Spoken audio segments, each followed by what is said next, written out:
Welcome to the Big Bets on Campus podcast. This is presented by BetMGM. I'm your host, Matthew Cox.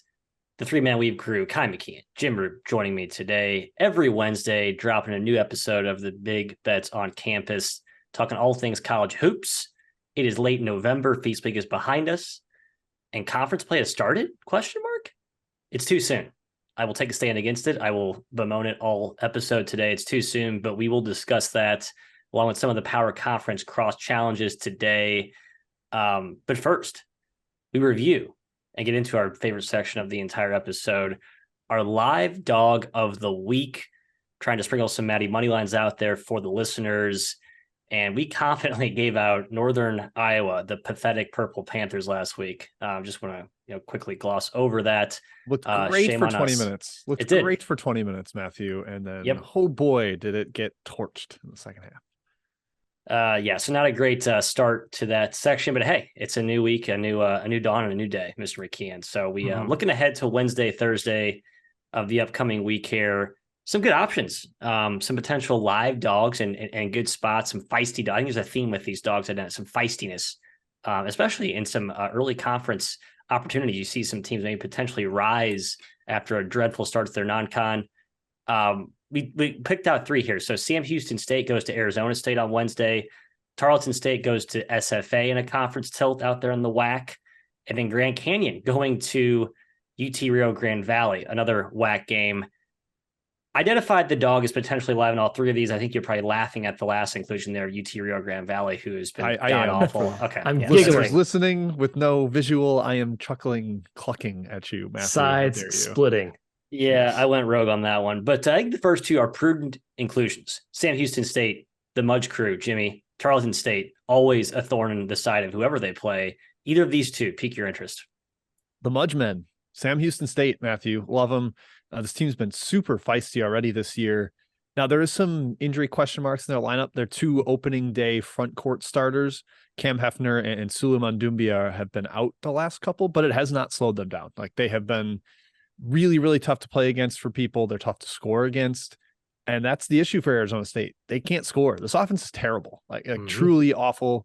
Kai, in the preseason, we were talking about how Arizona State made some weird decisions in the portal, bringing guys from losing programs, like with a bunch of O's in losing there. Guys that just have not done anything of real substance in college so far, and it's shown through in their performance at ASU. They beat Vandy last time out, but it was a mega shorthanded Vandy and guys coming back from injuries. I don't buy that at all. I think Sam Houston State can absolutely win in Tempe. Yeah, I can too. They will drag down Arizona State into the mud, as we like to say, and frankly, into the mudge. And any team that starts Jose Perez confidently is a fade in my book. That was a late transfer from West Virginia to Arizona State, and for some reason, Bobby Hurley started him right away. And we saw him in person in Chicago. Wasn't very good. This offense is bad. Sam Houston State's a better shooting team than Arizona State. We know they're tough. They still have kind of the same identity they had under Hooten for so many years. Mudge was an assistant on those teams. So, yeah, I do like Sam Houston State. Matt, the Tarleton game, a little bit nervous because I think Stephen F. Austin is truly awesome this season, but it is going to be a crazy game. Both teams can't really handle the ball. Both teams force a lot of turnovers. Going to be a lot of free throws in this game. Maybe the over is a good play just because of how many free throws are going to be shot. But I do like Sam Houston State on Wednesday from your bunch there. Yeah, I think it's a consensus sweep on Sam Houston, right? I mean, we watched UL Monroe should have probably, or sorry, not Monroe, UMass Lowell, the other ULM, I guess, or UML, whatever, should have beat them in Tempe. So I'm taking that one to the bank. I'm also going to take the Texans. SFA beat Drake by 24, then they lost to Utah State by 30. Like, it's just the ultimate, like, who the heck knows? I think they're really good, but I think they're prone to some head-scratching result. It's just their ball security is shaky. And Tarleton State, certainly a team that can capitalize on that with the way that Billy the Clyde and crew play down there in the Lone Star State. So no thoughts on Grand Canyon going down to the Valley, the Vaqueros. UTRG beat this team last year with Grand Canyon. Then I would take the money line with Rio Grande. Yeah, I think the point that they literally beat Grand Canyon last year might actually work against taking the Vaqueros here. That you can certainly argue that the Lopes, led by Ty and Grant Foster, maybe the story of college basketball so far to date, will not take this team lightly. Can I quick list Rio Grande Valley's efforts against D1 competition? Lost to South Dakota by 21, lost to TCU by 33, lost to Oklahoma by 24. Okay, fine. Lost to Hawaii by 19, lost to Arkansas State by 17. They have not Tough been spots, within though. 17 of a Division I opponent yet this year. I'm not going to take them outright against the best team in the WAC. Fair enough. Could be good value, but I guess I'll just put that in there. So when they do win, I told you so, even though I'm not actually officially taking that. Thursday, there's only one real good option that I saw. There's actually just better games generally on Thursday. We'll get to that later in the episode. Fairleigh Dickinson, we actually mentioned last week in this section under a new era, a new regime against Fordham, a team that we were sort of skeptical on being a good favorite, Kai, but then they beat the crap out of Manhattan. Maybe Fordham's legit, and maybe we'll just kind of pass and not even consider this one here. Well, I do think Fordham's legit, but that doesn't mean they can't be prone to stalls offensively. I still think they are very prone to stagnate. They don't really have a high-scoring guard like Quisenberry last season. Guys are certainly getting better. Will Richardson's certainly getting better, but that's still a big problem for them. And FDU, with the way they play, with the way they can force turnovers, with the way they get up and down, I think they can probably be a live dog here. I'm probably not going to take it officially on this show. FDU's defense is truly terrible, and they will get smashed inside. But it's not a bad thought, Matthew. Yeah, it could be worth a live money line too, Matt. FDU has gotten down big in a couple straight games and come all the way back to cut it to 3 or 1 or take the lead. They had a half-court buzzer beater to cover against Jacksonville in the neutral site event that they played at Robert Morris. That broke my heart. Sad frown face for me. But they're feisty. They're a very feisty dog. It's kind of like last year. They're small, fast, quick, and they can go on runs because of the way they play, like I said. So I don't mind that one, Matt. And with Fordham's impotence offensively, can they really take advantage of FDU's bad defense? I don't know. So 11-point spread on KenPom, you're going to get some decent money line value there. Agree, Jim. Shuffle pass right back to you. Outline the other ones that you picked out of the pile that you're going to officially lock in for the dog of the week. This is going to sound crazy to the folks out there, but I'm betting against Louisville. Oh my gosh, can you believe it? How dare anybody fade the juggernaut that is the Kenny Payne Cardinals?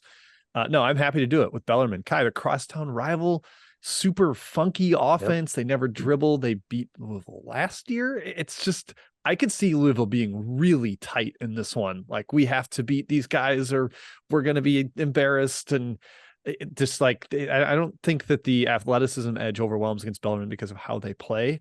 It's a 6-point spread on KenPom. Love that one. And it sounds like you're joining me. I'm joining you. Yeah. It makes me a little bit nervous that, a lot of these, it's going to be, we have to beat this team, like you said. So it can be tight play or it can be just balls to the wall, all out effort sort of thing. But I know who's coaching on the sidelines. It's Davenport versus Payne. That is a mismatch of mismatches. And maybe Bellarmine doesn't win out right here. I do think 6, they probably stay within the margin. But gosh, Matt, why would you be confident in Louisville? They looked pretty competent against Texas and Indiana, who both teams, we're not sure if they're actually good. Bellarmine can shoot, unlike Indiana, and Louisville just hung with New Mexico State for 40 minutes. Short-handed New Mexico State. It's way better than that team. So I'm joining Jim on Bellarmine. Can I tempt you, Matt, on St. Joe's at all? I looked at it. I'm bitter that I had the money line against Kentucky and they didn't actually win. So I'm pissed off at them. They're in my doghouse. They just have that variance swing, the ability to get hot from deep. They have a terrific backcourt. And Villanova, while they look good, they still have Kyle Neptune on the sidelines, and they still lost to Penn. They're not immune to losing this game. Coming back from Atlantis, too. Maybe a little bit of an angle to that where they're going to be hungover in a travel sense, maybe not like literal hungover, but I like that one, too, Kai. I'm not taking it, and I can't trust Billy Lang, but the angle is sound, I think. Yeah, Lang is, I think, 0-4 and hasn't covered any of those games against Nova since he's been there. Although this is kind of, again, the new Neptune era, and I think, as Kai mentioned, more vulnerable. Jim, Evansville, you have circled here as a money line dog. I like this one too. I just passed on it because I feel like they've just been so hot that they're due for kind of a letdown against a pretty good Bears team. Yeah, this is a ride the wave type of thing here. +9 on the road at Missouri State, kicking off conference play. Matt, you're talking about the conference dogs in your opening little section there. I just think the Purple Aces have a little mojo to them right now, and they're way outstripping their analytical baseline. The Chattanooga game, they were down 20, came all the way back, and I thought the next day it might be kind of a sleepy effort. And nope, they just absolutely smack Southeast Missouri State. This team seems like it's pedal to the floor. Matt, you read their fan forums. The fans are extremely high on them. Fans are hyped. sort of that matters. Like there's actually good vibes around this team and kicking off league play. Maybe it's a new beginning under David Ragland. Yeah, certainly they have some young talent, and Ragland was good last year in non-con too. Actually, it was tough to see because of how bad they were late down, but they actually were pretty good non-con. So hopefully there's not a repeat movie of a conference collapse looming this season. Just to rehash, I'm only taking Sam Houston and Tarleton. I'm ignoring everything Kai and Jim said on their recommendations. Jim is taking Sam Houston, Bellarmine, and Evansville. Kai following me on Sam Houston and Jim too. Throwing a dart at St. Joe's and also taking Bellarmine because fading Louisville has been a profitable strategy for sports betting investors. Thank you, Kenny Payne. Now we transition seamlessly into Blowout City, which will be a quick breeze flyover as it's not a fun section to discuss. But yes, we did discuss that Mizzou and K-State were in prime positions last week to blow out their opponents, and K-State did so emphatically. Mizzou sort of crawled to a blowout win. Your Tigers, gentlemen, don't exactly look like a well-oiled machine, and they didn't cover the closing line, I don't think. They didn't move up because Mizzou took money. So no matter what number you got, you may not actually got there. So lesson learned. Mizzou will no longer be allowed in this section. There's the most obvious blowout spot of all spots coming on Wednesday. There was other ones I identified, but this one deserves a standout discussion. James Madison is hosting Buffalo. And for those who don't know, James Madison is back to their usual ways under Mark Byington, just beating everyone that stands in their way, and with margin, for that matter, especially bad teams. And Buffalo certainly qualifies, Mr. McKeon. The Running Bulls, under a former Villanova assistant, just do not have it this year. Plain and simple. James Madison beat them by 1 million last year. What's to say they're not going to beat them by 1 million this year? They probably will. The line, gosh, you told me this is the line preseason, I would say you're absolutely insane. It'll be in the 20s. But look at the matchup and you're like, I don't see how James Madison doesn't kill them. It's going to be an up-tempo game. They're going to force a ton of turnovers. They're going to score at will. The one, maybe question mark is Buffalo really this bad defensively, or are teams hitting shots? Only 5 teams in the country have allowed opponents to shoot a better percentage from deep. I mean, the Bulls' opponents are shooting almost 44% from 3. That's going to come down, but James Madison can shoot. And who's to say Buffalo's not getting wide open looks every time? I'm certainly not against that. So I think this happens. I think JMU kills them, Jim. They're always motivated too. I feel like they're not like a sleepy sort of big favorite that we see across the country. They're the most fun big favorite because you look up and they're up 35-6 and you're like, whoa, what happened here? I told you guys I want to bet them first 5 minutes, first 10 minutes, first half, full game. I just think they destroy Buffalo. If you go to Bart Torvik's site and filter out preseason, this spread is -39. That is ridiculous. Like both these teams have gone in complete different directions since the start of the year. Matt, I'm with you. I think it's a blowout. I won't go into the other details on my other blowout, but I think Iowa destroys North Florida as well. I'll just as do I had that, Jim. The other one I had was Wright State versus IUPUI. I think people are realizing that IUPUI stinks, but I did not put that. A little first conference game is the only thing spooking me off of that.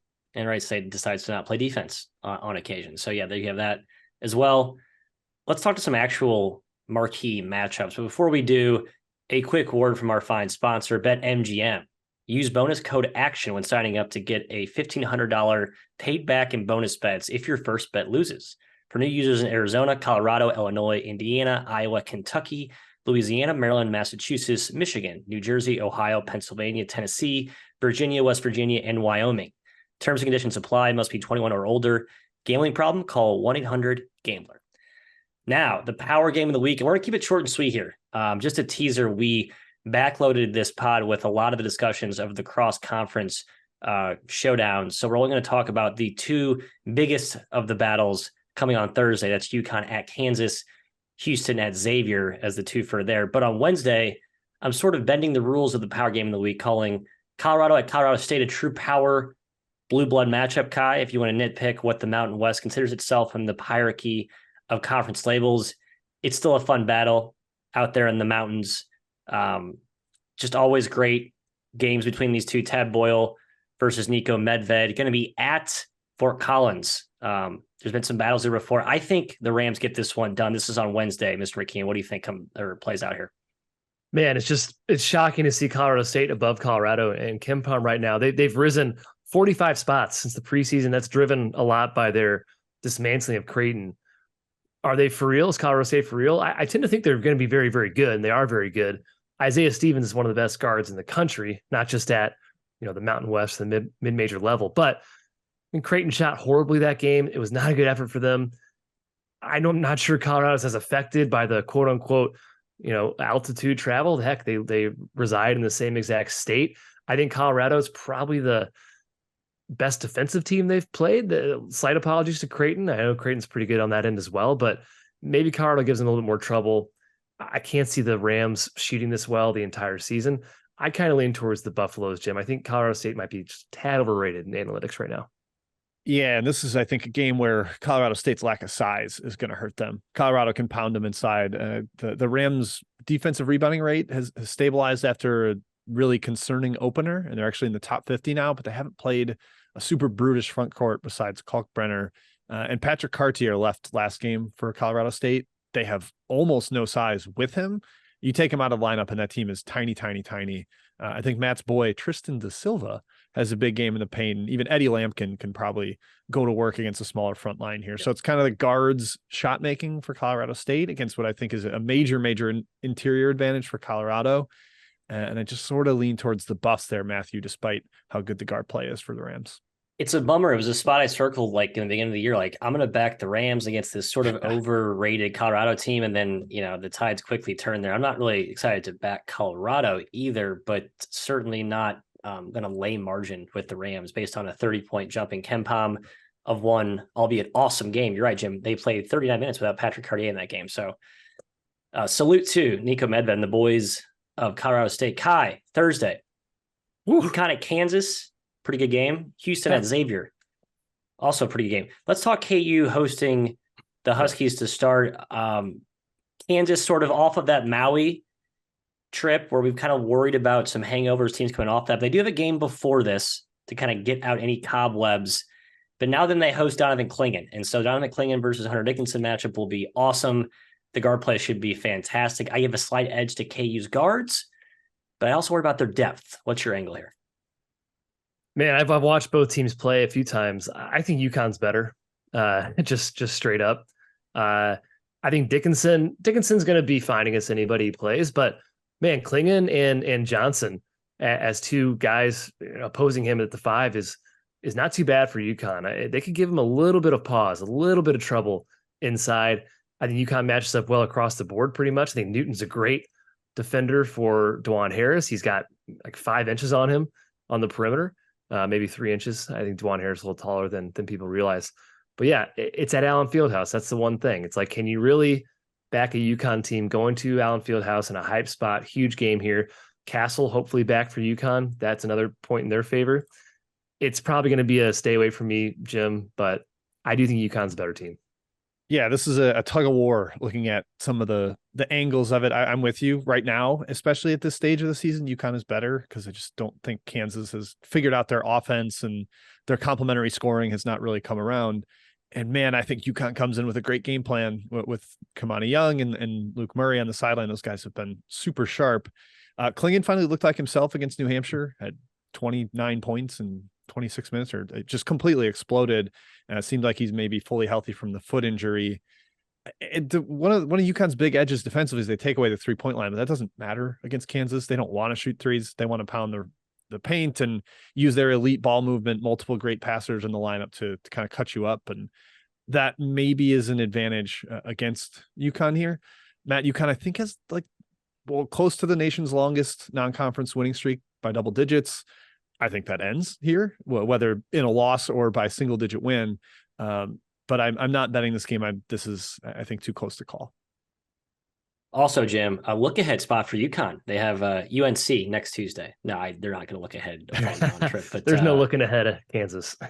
But New Hampshire on Monday was the ultimate look ahead spot. And they certainly sleptwalk. Won by 20, but it was kind of close there for a while. So I think UConn's kind of gotten there. They're ready for this one for sure. Kansas, I think, will be ready too. I think anytime Kansas has rest, they'll just be a better team to back with their the lack of depth that Bill Self seems to trust there. But the other one here, I think going into the year, Jim, Houston at Xavier was a more lauded matchup. But with the way Xavier's playing lately, with all those injuries to the front court, They've looked decimated against Oakland. Houston brings a pretty vaunted front line to the table. I think it's a game where Houston grabs like 20 offensive rebounds. KenPom has a Houston -7. Sean Miller's a good coach. I just don't know if you can come up with some voodoo magic to overcome the lack of size that they'll be dealing with up front. Yeah, they're going to get smacked in the paint, and I have no idea how they score offensively. Like none of their guards are really excel at creating a one-on-one advantage, and they're going to be hounded by some of the best perimeter defenders in the entire country. Shed is going to cut the head off the snake, even though Xavier's offense doesn't really have a head of the snake right now. Maybe you call it Desmond Claude, but I'm just not really sure how they generate points, Kai. I'm probably not going to get there on the number if they're laying a touchdown on the road at Cintas, which is a great home environment. But man, I don't see how this one ends well for Xavier. Yeah, numbers tough. I think Houston smacks them. Just watching the Oakland game yesterday. Matt's right. Trey Townsend was unstoppable inside. Even Chris Conway was unstoppable inside for Oakland. And when Usman got in foul trouble for Xavier, they're left with two Eastern European freshmen, I believe they're from Serbia, I think, who are not bad, but they can't stand up to this Houston front line. And I think ball handling is going to be an issue. And Xavier, you saw, to your point, Jim, the guards against Oakland, they passed up open shots and they chose to drive the ball instead, not confident in their outside shot. You have to be confident in your outside shot to play Houston. You have to shoot those balls. Maybe they shoot a little bit better than they did against Oakland, but still, I don't think it's enough. So, Matt, I kind of lean Houston winning by double digits here. But again, it is a tough number to lay. Xavier does have a great home court. Yeah, gun to my head, I'd lay it too, but I don't think I want to. I don't have to bet it, Matt. That's the beauty. You don't have to bet it. Yeah, it feels like weird. It's one of those spots where maybe you catch Houston in an off shooting night. But again, it's sort of the beauty with Houston. When they're missing shots, they can just go grab those misses and lay them in for easy twos. And against this matchup, that will be a fairly high supply. Now we talk about the mid-majors. We got 2 games of the week to highlight here. A big one on Thursday, which is no longer a mid-major battle at this point, with the conference promotions for Liberty and Florida Atlantic. Liberty in the Conference USA, Florida Atlantic in the American, depending on how you define what is and is not a mid-major, Kai. But UC Irvine at Duquesne on Wednesday, 2 true mid-majors, both the class of their conference, save maybe Duquesne with how good Dayton's been playing lately, but still 2 teams that will be vying for conference titles this season. The Dukes are hosting UC Irvine in Pittsburgh, the Steel City, after a pretty just insane brawl. Left the Dukes shorthanded last game and their MTE thing. Kind of a wild thing that happened there against Jacksonville. Anyway, that aside, who do you think wins this battle? It should be close to coin flip. That was Robert Morris. Oh, Robert Morris, not Duquesne. Yeah, the other Pittsburgh team. Yeah, I've confused my history. Anyway, Duquesne does not get in a fight, so they have not this year. No. So how do you handicap this one? I like Duquesne. I like Duquesne here. First of all, tough travel for Irvine, right? You're flying pretty much across the country. Has to be maybe something there. Now, Irvine has not done anything wrong this season. They've been pretty awesome outside their first game. But I think the absence of Baint Leuchten is going to hurt Irvine here. Duquesne, a very tough team. They have their own issues with injuries. Trey Williams has been out, but they still have a very tough front line. The Drames, despite being 6'7", they basically play like they're 6'10". The way their physicality matches up. Dan Brott, fantastic coach. I think he's gonna have a good game plan here. Duquesne's offense has been really good. Their defense is physical. So I kind of like Duquesne here, Jim. Betting Duquesne. I'm with you guys. I just think the Irvine to Vegas, back home, quick back across the country all the way to Pittsburgh is bad travel. And I think they're a little overvalued analytically. They caught some teams in Vegas and took care of shorthanded Pepperdine and blitzed Rice, who is a complete freaking mess right now, and a young Toledo team that hasn't fully gotten there. I considering the losses they had in the portal with Dawson Baker and DJ Davis, both going to power conference teams, I don't see them as a true top 75 squad, and that's how they're getting valued. I'll take laying 1 or 2 with Duquesne at home here, Matthew. Yeah, I agree. I was a little worried about Duquesne when they lost to Princeton at home, but now Princeton we know is like a Princeton top is unbelievable. Team, so whatever, they'll beat everyone by home. Whole other discussion, but the headliner, Kai, Thursday, Liberty against FAU, our Owls, off a dominating performance in the Orlando MTE. Now, there is some asterisks to be applied to that. They caught some teams with some key injuries. Virginia Tech certainly couldn't make a shot against them in the title game. Liberty just continues to steamroll everyone that wants to play them. Matchup angles galore here. 2 chess masters here on the hardwood. Probably the talent edge to FAU, but the systematic execution edge to Liberty. What gives? Yeah, classic. I don't want to bet against either team. I think both teams are awesome. If you really want to dig into it, FAU's played a tougher schedule. They've played 3 teams that are power level, top 70 squads on KenPom. Liberty is yet to play a top 100 team. They haven't played bad teams, but the competition level hasn't been the same. Now, FAU dropped them to Bryan, of course, but then they rattled off 3 really impressive wins: Butler, A&M, and Virginia Tech. I don't care who was out for A&M. Still very, very impressive. Yeah, Jim, I don't know what to do with this one. I think Liberty comes out with a great game plan, but I think the line's going to be right around where I'd make it. And Dusty May is no slouch either on the sidelines. Yeah, I'm with you in terms of line being right around where like KenPom projects it. So I don't think I'll have much of a numerical advantage. Nick Boyd potentially still out for FAU. They did get Rosado back in the last game of that MTE. That was fairly important for their depth. Liberty hasn't played. You mentioned Kai the schedule. Like they haven't played athleticism. Like you look at, okay, Vermont executes like crazy. Furman executes like crazy, but there's not this high level athleticism. So we have to see them against that. And FAU, the way they can spread the ball out. They also have a true 7-footer, which Liberty plays nobody taller than 6'7". Potentially a big game for Golden in there, or a lot of post doubles. And if you post double against FAU, they can punish you from the perimeter. So Matt, I do sort of lean FAU the more I dig into it, but like I said, I don't really want to bet against either team. Liberty just executes so well. They take a good shot every time down the floor. It's not a fun team to go against.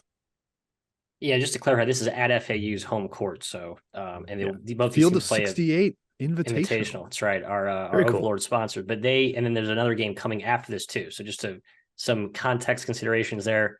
Yeah, just a fun game. I have no interest in betting this one. And I have no interest in betting the next section, our trash man pick of the week. I picked out one that sort of breaks my heart because it's one of my favorite coaches in the country, San Jose State, Timmy Miles.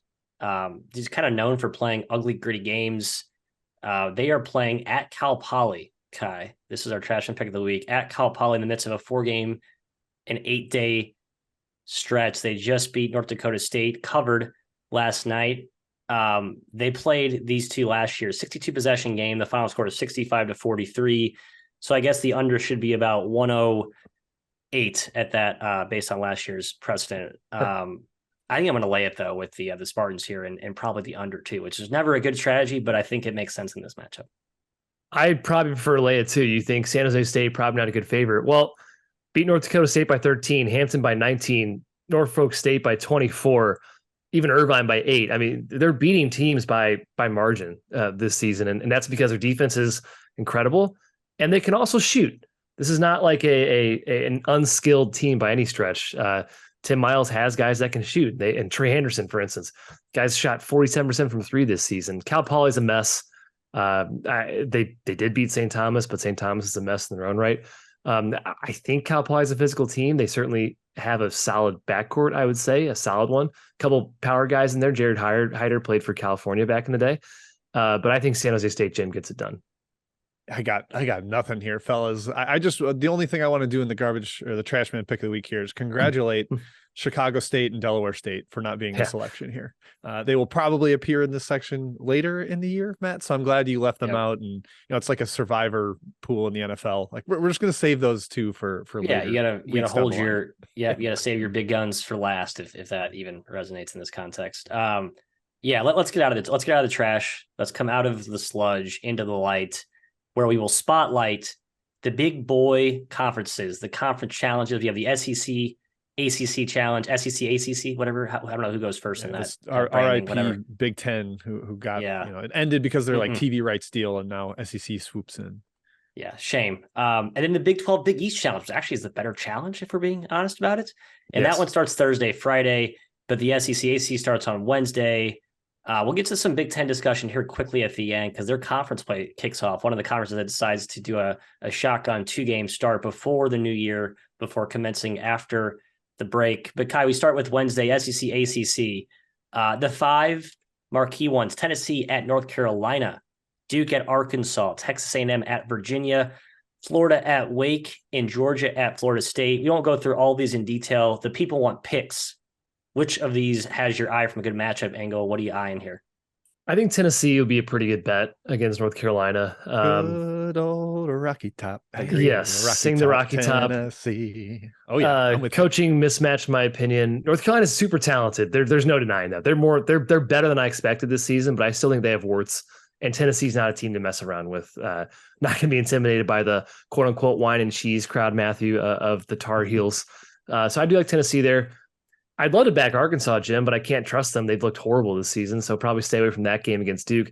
I like Virginia against Texas A&M. I think they give them real problems by taking away the middle.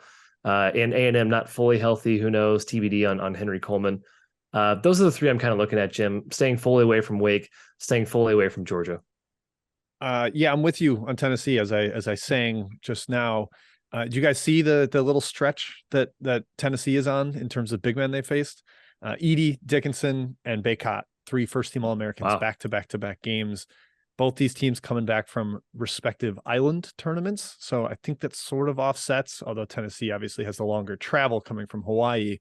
But I think they've got the physicality to frustrate UNC in the paint. The games I've watched of UNC, they've kind of overwhelmed with size, and Baycott and even Washington off the bench has been terrific. Good luck doing that against Tennessee. I don't think that happens there. And hopefully connect, and Gainey can get going and get Tennessee's offense juiced up there. Kai, the other one I like is I'm actually going to lay it with Florida State. I think Georgia's a little overvalued right now, not as good as I really, or computers think they are. And then Matt, I think Florida State's legit. I'm pretty in on them. They're huge. They play like 6'6" and up at every single spot. They're athletic, and the only real bad half of basketball they played was against Florida, when the Gators monsooned like 10 threes in the first half. And I'm not holding that too far against the Noles. So I will lay that -5 with FSU. I'm with you, Jim, on the ladder. Actually, I'm with both Florida teams. A little handshake agreement here between the in-state rivals down there in the Sunshine State, both with tons of size. And I think both playing teams that are overvalued. Georgia, Jim, you mentioned it. Wake looked really brittle in that MTE. Bad. Like, yeah, thank you, Kyle. Just kind of cut to the chase there.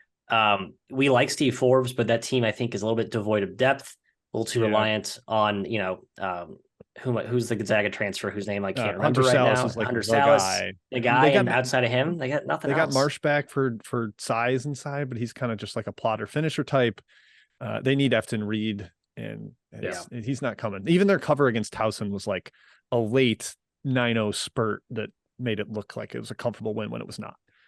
Yeah. Hey, I don't like going against the home teams in these challenges generally, but this is an exception. I'll make Florida going to Wake, and I will take Virginia. I'm with you guys, laying it against A&M, especially if those injuries loom large. Reese Beekman, the glove defender, slot him on Wade Taylor, who's been an All-American so far this year.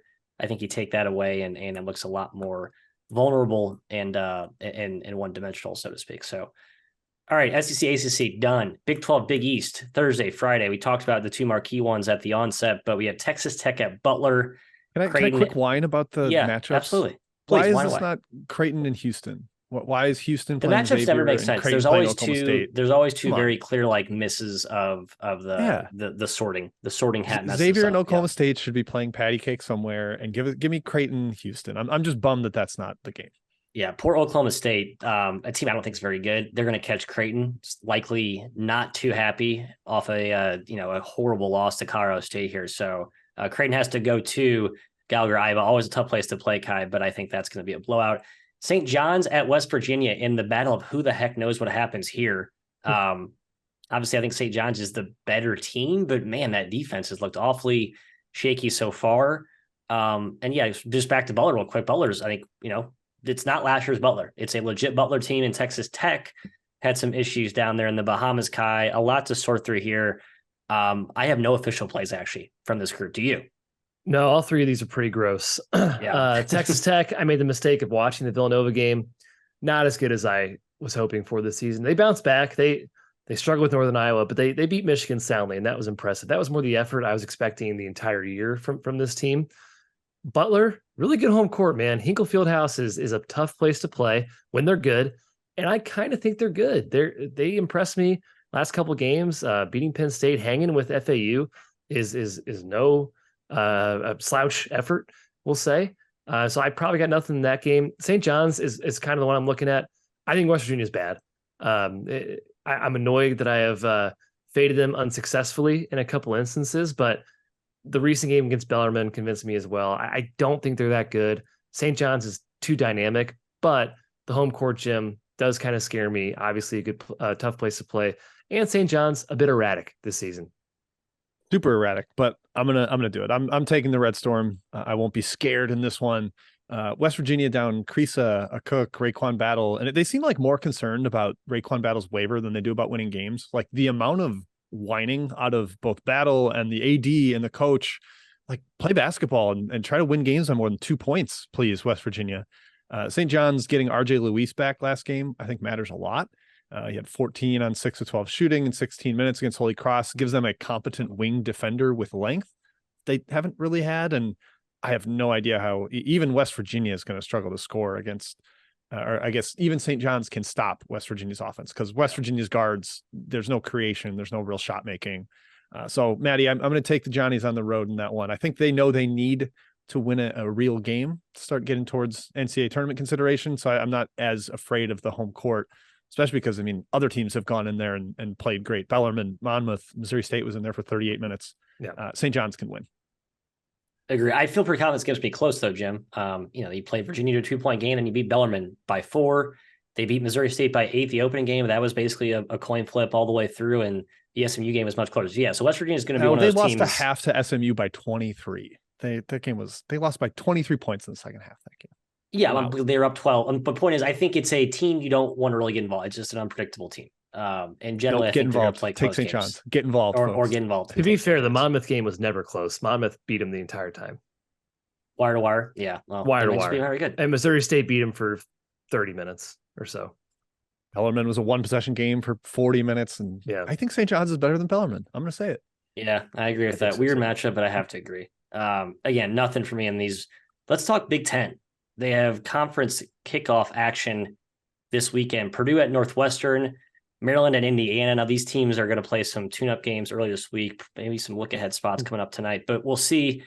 Purdue at Northwestern, Kai, is there any risk of a kind of a sluggish tiptoe into conference play for the Boilers? I certainly don't think so. But the Maryland and Indiana game has my attention. Two teams that have struggled mightily. Yeah. Indiana struggled to epic proportions. I don't know if they have any chance to get wins the way they're playing right now. What are you looking at in these two matchups? I'm the smallest bit nervous about laying almost 10 with Purdue on the road. Northwestern is extremely scrappy. They will probably stay in the game for a while. They can pressure Purdue's guards. We know what that's like for them occasionally. They have a bit of size up front with Nicholson to combat Edey. Not saying he's going to stop him. No one can, but at least it's there. And they will slow the tempo down. It's going to be a slog. So it might be a little bit tougher for Purdue to pull away in that game. Not really confident in either side. The other one, I like Maryland. I'm going to keep fading Indiana. I think they're bad, really, really bad. And I was on Harvard. Harvard beat him for a half, and their big guy got hurt. So it goes. Maryland has the size to defend Indiana. That's how they got their points against Harvard. That's how they've been beating teams up. You cannot shoot. Indiana cannot shoot. Maryland, I think, can shoot, and they just haven't yet. And that's the difference. So I like the Terps here, Jim, even on the road. I think we could have made Maryland, Indiana the trash man pick of the week. That's my shade I'm throwing at those two teams. They might be the two worst power conference shooting teams in the country. Kai, you said right maybe now. Maryland can shoot, but right now they're awful. They're kind of the same team. Like point guard, we're supposed to trust, 5th-year senior, 2 dynamic big men that they rely on, and then awful wing core on both sides of the ball. I kind of lean Maryland just because I don't trust Indiana, but that might be the eyes bleed bowl. I don't want it. That could be an under. Kai, I'm with you on not laying Purdue though. That makes me nervous. 64-58 win for Northwestern last year at Welsh Ryan over Purdue. I know it's not the exact same teams on either side. Lance Jones adds something to Purdue, and no Chase Audige matters for Northwestern, but I just think it's going to be tough to get away from them. I don't want to need a double-digit win against a competent team to start off league play, Matt. So definitely lean Northwestern in that game. I'll just add one point real quick, Matt. Maryland, much better defensively than Indiana. Indiana's defense is brutal. Yeah. And Maryland can actually defend. That's one last point I'll give there. Yeah, Indiana's perimeter defense in particular is what's bad. They don't guard shooters, and they can't. So many open threes. Yeah, you can't defend drives. Ware's been a a safety net at the back end. But yeah, I think Maryland's a more complete defensive team, although they don't have a ton of depth either. Just two very, very shaky teams at the wrong time to be shaky with Big Ten play already here and to stay. Very much with you on Northwestern. I might go so far as to say I will take Northwestern if the spread is high enough. Yeah, I think there's a chance that Northwestern has the better backcourt for that day. I'm not going to say they're the better backcourt in general, but I think there's a chance Boo Buie can at any given time be the best player on the court. And I think he kind of has that rise to the moment sort of moxie in him. And I think Purdue's going to be out of gas, man. Just played wars after wars on the island. They got a game Tuesday. You're right. There's just no need for them to blow out Northwestern. I think they could probably get a win here by possession or 2 or 3, but beyond that, that's going to be a tall order. Closing thoughts, fellas? No, this is a nice week of ball. I'm excited about the two challenges we have. I agree. Yep. Good ball. Snuck up on us, but it's here, and we're here to stay. We'll be back all season long. Come back and join us next Wednesday on another episode of the Big Bets on Campus.